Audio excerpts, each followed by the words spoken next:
I, 32F, am an orphan. I have been told that my mother abandoned me at a fire station when I was just a baby. I don't even know my real birthday and have never met or tried to find out anything about my birth parents.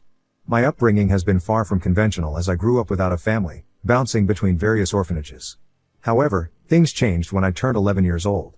A childless couple, named Mr. and Mrs. Williams, BTW, I have made up these names as well as all other names so hopefully no one can find them, had come to our orphanage to look at potential children to adopt. Somehow they selected me and Mrs. Williams seemed very enthusiastic to adopt me. The paperwork took some time, but when things were finalized, I thought my life would change for the better. It was a strange feeling to finally leave an orphanage and go with them to their house. Mr. and Mrs. Williams were quite well off and both of them seemed kind to me, at least in the very beginning. Mrs. Williams was very strict when it came to neatness and would always spank me on my hands if my bedroom was not tidy or if my hair was not properly combed at all times. She would say how she had always had a vision of her daughter being absolutely perfect and I needed to live up to her expectations. Mr. Williams, on the other hand, was a bit odd. He would always come into my room as an accident while I was changing. As an 11-year-old, I believed his lame excuses, but as I started growing up, I noticed it used to happen more and more. It really made me uncomfortable, so I begged them to let me have a door lock. However, Mrs. Williams refused and told me that everyone's bedroom needs to stay open and accessible at all times. I tried to tell her about Mr. Williams opening the door randomly and she brushed it off, saying I was just making excuses about her husband so I could have my way. One night, I suddenly woke up feeling really thirsty, but as I opened my eyes, I noticed Mr. Williams standing in my doorway staring at me. I screamed in fear and he ran out in a panic. My scream must have woken up Mrs. Williams because she came into my room running, and this is when I told her that her husband had been watching me. I guess my panic expression might have convinced her because she looked furious and went downstairs to talk to her husband, who was pretending to watch a football game like he usually does. The next day, she called one of her neighbors to help put up a door lock in my room, and for the first time, in a long time, I felt safe. However, she did make me promise to only keep the door locked at night or while I was changing during the daytime, which I happily agreed to. As a child, it was quite difficult for me to understand the deal with Mr. Williams because you have to understand that no one ever taught me that what he was doing was disgusting. All I knew was how it made me feel. I wish I could write that he learned his lesson and changed for the better, but he didn't. Although he could now no longer barge into my room during my vulnerable times, he would ask me uncomfortable questions whenever Mrs. Williams was not around. A woman's intuition is never wrong, and I learned to trust my gut. Hence, whenever Mrs. Williams went out for grocery shopping, I would lock myself inside my room or find an excuse to go outside and spend time with other children in my neighborhood. I guess spending time with other people of my own age group made me realize just how better their life was than mine. They had dads who they could just run to for comfort and they didn't make them uncomfortable. They had moms who constantly kept checking in on them and brought them snacks or water. Although I knew that I needed to feel grateful that Mr. and Mrs. Williams adopted me and gave me a much better life than the one I had in my orphanage, I still wished every day that I could get love and comfort like other children did so easily. I guess this is why as I grew up, I got involved with the wrong crowd in school. I was so focused on being accepted by other people that I didn't care much about my reputation. This is how I got involved with drug addicts and meth heads who thought skipping school and not doing homework was fun. I wish I could go back and smack myself on the head, but I guess everything happens for a reason. I would regularly skip classes, get involved with alcohol and drugs, and dress up like a goth to school. Mr. and Mrs. Williams would threaten to kick me out, but I was too rebellious to even care, and we had huge fights for this very reason. Mr. Williams would also be very weird when it came to anyone I was dating. He would glare at them if they ever came to pick me up for dates and would stay up until I came back home. He would also shout at me if I went out in a dress, telling me how I was dressing up like a tease and that I needed to change into what he deemed was more appropriate. He would also have an issue with my long hair and would comment creepy things like how my open hair could excite a boy, so I needed to tie it up in a ponytail. At first, I would keep quiet whenever he commented something like this, but it slowly started to irritate me more and more. I guess this also made me drink more so I could forget how unsafe and uncomfortable I felt in their house. It wasn't until one night when I was coming back from a party after partying all night in the wee hours of the morning that I stood on a bridge and watched the most beautiful sunrise that I had ever seen. I don't know what it was, but it just made me cry and cry. I know this doesn't sound like a dramatic moment, but I understood then that the reason I was being so rebellious is because I hated my life and I hated everyone and everything in it. If I kept going down this path, then I would one day end up dead like the other alcoholics and meth heads in my town. I knew then that I needed to do something about it. I needed to escape from this town and these people. I can't say that a change happened overnight, but I did stop partying and put my head down and studied. I did lose a lot of friends, but at least my grades improved. Mr. and Mrs. Williams were happy seeing a positive change in me, but I knew I wasn't doing it for them. I was doing this for me. When I finally graduated high school, it felt like I had finally crossed a huge obstacle in my life. Although my grades were not Stanford worthy, they were still good enough for me to join a decent college. However, this is when Mr. and Mrs. Willems showed their true colors. They refused to let me apply to any college out of town. I was shocked since they were the ones who had been pushing me to improve my grades. During our fight, Mrs. Williams confessed that the reason they had even thought about adopting someone like me was so that I could feel grateful to them all my life and spend the rest of my days taking care of them. Mr. Williams agreed and went on to say how children are supposed to be built-in caretakers and this is the least I could do to repay back all the years of money and energy they spent on me. I was speechless after hearing their words. Mrs. Williams didn't just stop there. She went on to say how she had worked so hard and kept me safe from her husband all these years so that I would not find an excuse to just up and leave. She screamed that she made sure to make me docile and disciplined and that she would not allow me to repay all these years of hard work this way. They even threatened to tear up my high school diploma and burn all my clothes so I would have nothing to take with me and nowhere to go. As you can probably imagine, I was absolutely terrified. If I already had a strong desire to leave before, after that conversation, my determination only grew stronger.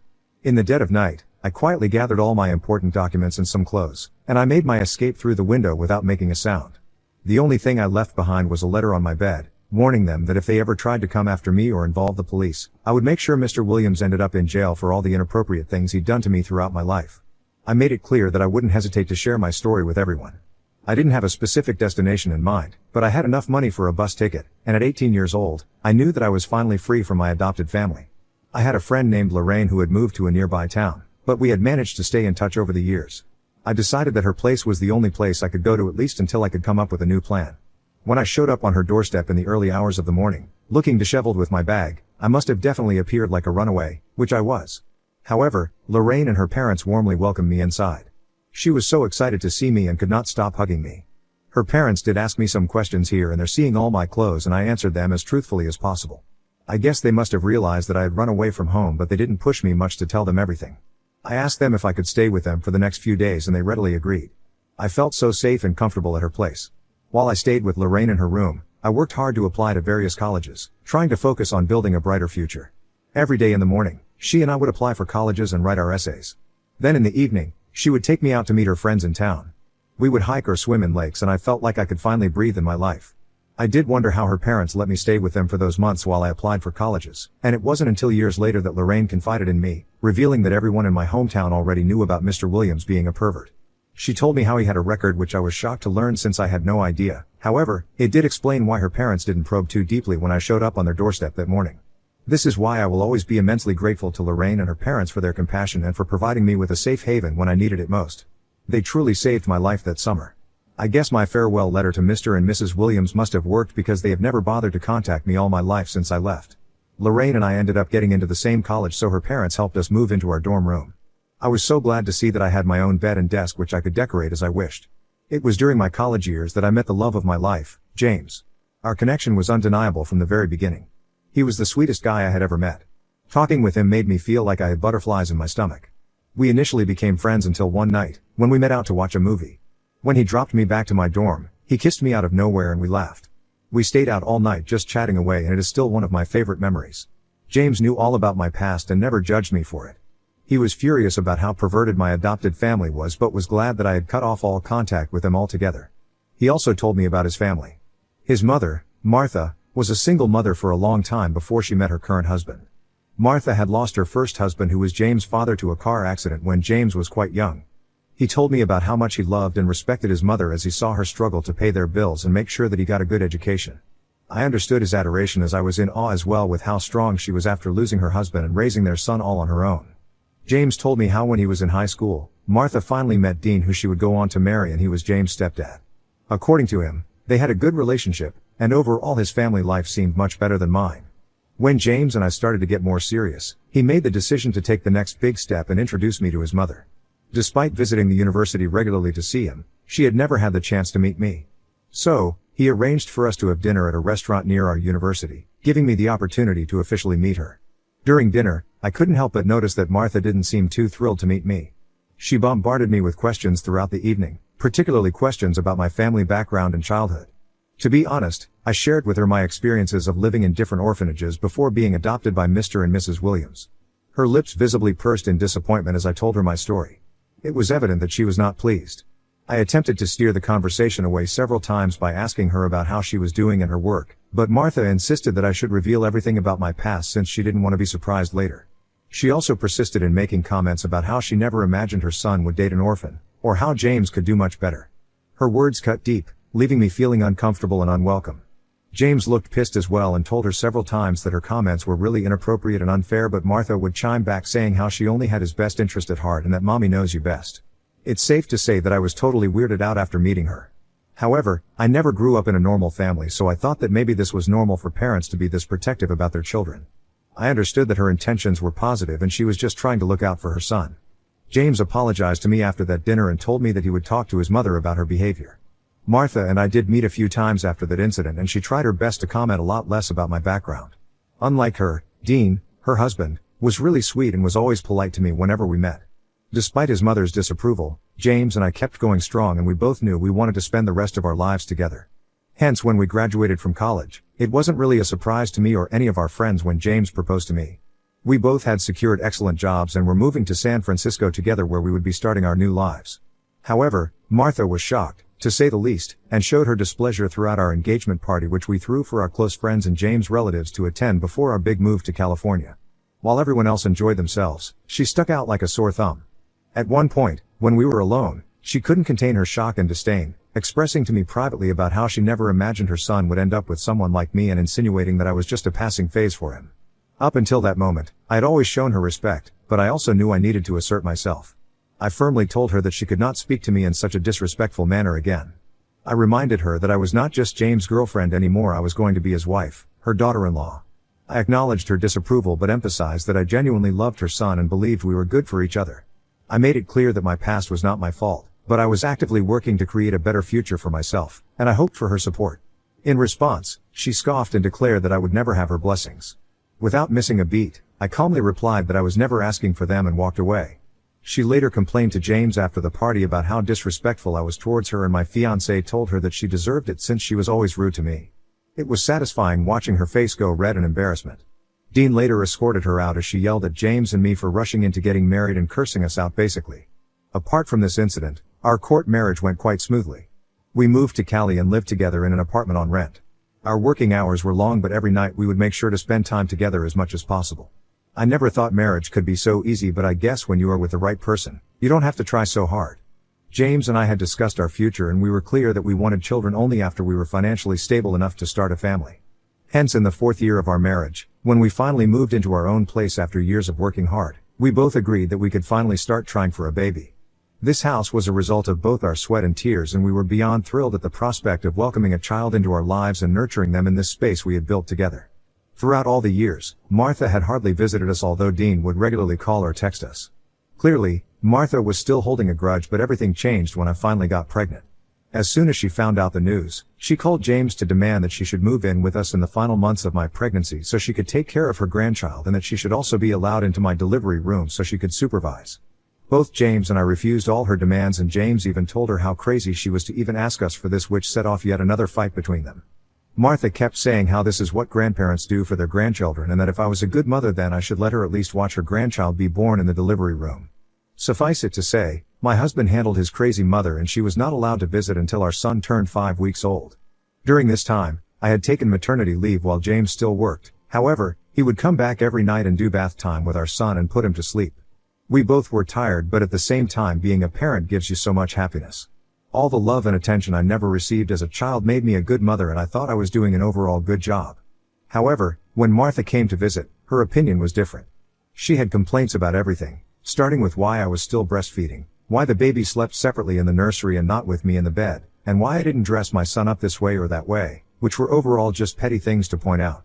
She insisted on staying with us for a few weeks, and those weeks were one of the miserable times of my life. She would argue with me about everything and even insisted on putting a baby cam in the nursery so she could keep tabs on the baby at all times.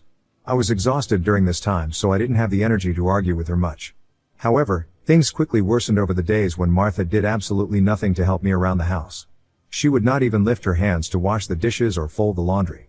If I was tending to my crying baby and asked her for help with a dish that was being cooked in the kitchen, she would loudly say how nobody helped her when she was raising James and that I needed to do things all on my own.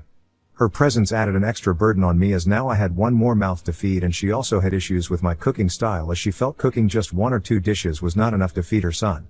I told James that I had had enough and he asked Martha to leave the very next day, which offended her deeply. She yelled at him about how she deserved to spend time with her grandson and that we could not keep her away from him.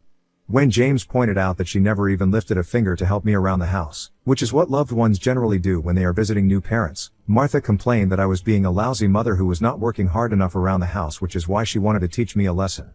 Suffice it to say, that James kicked her out of the house the very next day despite her protests. After Dean picked her up, she did send me multiple text messages saying how I was the reason for all the discord in her family, and in one of the messages she even wished that I should have died while giving birth. Her anger and hatred towards me were so strong that James and I discussed and agreed that we needed to go no contact with her immediately. We let Dean know about our intention and he surprisingly understood. This is why I haven't been in touch with my mill for the past 4 months, and I thought it would remain this way. However, my life turned upside down when I got a call from the hospital saying that my husband had gotten into an accident while riding his bike. At first, my brain didn't work and I refused to believe that the call was about James. I remember collapsing onto the floor while holding my son and I felt my body go numb. I knew I needed to go to the hospital, so I called one of my coworkers to come over and watch my son, and she thankfully agreed. I won't go into the details about how I felt when I saw my husband's lifeless body in the morgue, but I did faint because of the excruciating heartbreak. The most painful call I had to make right after identifying his body was to Martha to inform her of her son's death. Her blood-curdling cries of pain still ring in my ears. After finding out the news, my friends and James' relatives rushed over to California as soon as they could to be there for me and my son. We had to organize a funeral, which thankfully my friends took charge of as I was in no state of mind to do anything. I agreed, and we stepped out into the backyard. Initially, she expressed her condolences, mentioning how she understood the pain of losing a husband and expressing her wish that I didn't have to endure such grief. However, her tone quickly shifted as she went on to suggest that I was not in the right state of mind to care for my son properly during such a vulnerable time. She boldly proposed that I should allow her to take my son with her so she could raise him away from all the grief and depression surrounding us. I was utterly taken aback, staring at her in disbelief as she continued to justify her proposal by saying that if I was really a good mother, then I should not be selfish enough to hold on to her grandson at such a difficult time. I don't know what came over me, but all the years of pent-up anger and resentment just came flooding out, and I screamed at her to get out of my house. My voice echoed so loudly that guests inside the house turned their heads in concern. My friends rushed to my side, and as I recounted Martha's outrageous demand, they looked at her with a mix of horror and disgust. Martha began to yell back at me, but my friends intervened, firmly escorting her out of the house. They insisted that her behavior toward me was far from normal and urged her to seek professional help. When others found out, they all agreed that maybe Martha was having a mental breakdown after losing her son and that I should just ignore her demands. They all agreed that I should not let her in, and because the house belonged to me now anyway. That night, I kissed my son goodnight and went to bed still reeling from the grief of losing my husband and shock from his mother's absurd demand. Imagine my shock when I woke up the next day to find my son missing from his crib. I called the police while frantically turning the house upside down in search of my son. It was only when officers arrived at the house and questioned me if I knew someone who could have taken my son while I was sleeping, it clicked: this had to be Martha's doing. She was the only one who had our spare house key, which we had given her years ago in case of an emergency. I recounted the disturbing encounter from the previous day, detailing her shocking demand to take my son. Without hesitation, the officers sprang into action, dispatching a team to Martha's address. To my immense relief, they found my son there unharmed. However, Martha was swiftly charged and arrested for kidnapping and trespassing. She kept insisting to the officers that it was just a little prank and that she had every right to spend time with her grandson. As you can imagine, this news has since gone viral and people who know me have been calling me in shock. My friends and family recognize Martha from the news and they can't believe she had the audacity to actually kidnap my son. Although a majority of them agree that it was right for me to press charges, some of Martha's relatives and her husband Dean believe that Martha is going through a tough time, so I should just let this slide. Dean has even promised that he would admit her into a psychiatric hospital so she can get well. So Reddit, Ida for filing charges on my mill for taking away my son? Should I let it slide because she has just lost her own son and is probably grieving in her own way? Update 1. I am glad that the majority of people believe that I should not forgive her and that she might not calm down from this incident. I did feel a bit guilty initially when I posted this, but I agree with what most of you have commented, that even my husband James would have supported my decision to charge her. That's exactly what I fear, which is why I have no choice but to pursue this. Although I don't want to punish her, I do think that she needs to learn the consequences of her actions, otherwise she might do it again to me and my son. As for the relatives who thought that I should just let this slide, I have decided that I am just going to ignore them and even block them because they never had to go through what I went through as I woke up that morning to find my son missing. Currently, I am working on hiring a lawyer who can help fight this case and present my side of the story effectively to a judge. We'll update soon. Update 2. Hey. I know it has been a month, but I was wrapped up in a lot of things. First of all, I have listened to everyone's advice and I have changed all the locks in my house. I have also installed a camera on my doorstep and backyard just in case. I did find a lawyer who helped me and my son get a restraining order against Martha for life so she can never ever come near us. I will admit that this has helped me feel a lot better and I feel more safe now. My lawyer is confident that we are going to win this case as the facts are pretty much clear, however it does give me a lot of anxiety. I will update if and when this case gets resolved. Update 3, as promised, I am finally updating y'all about the ongoing case I had against my mill who tried to kidnap my son. These last 7 months have been exhausting, but it seems to have finally paid off. Without going into much detail for legal reasons, my mill has been sentenced to jail for 3 years as was already expected. She and her lawyer tried their best to come up with a sob story about how she only had good intentions and was being playful, but thankfully the judge saw through all that crap and didn't let her actions slide that easily. It also helped that my lawyer showed the judge all the previous text messages that Martha had sent me over the years, which also included the text where she wished that I was dead. Not even once did Martha even glance at me or apologize even when the judge asked her if she wanted to say something to me before the sentencing. It just makes me glad that I decided to pursue the case against her. At least now me and my son can sleep at night peacefully.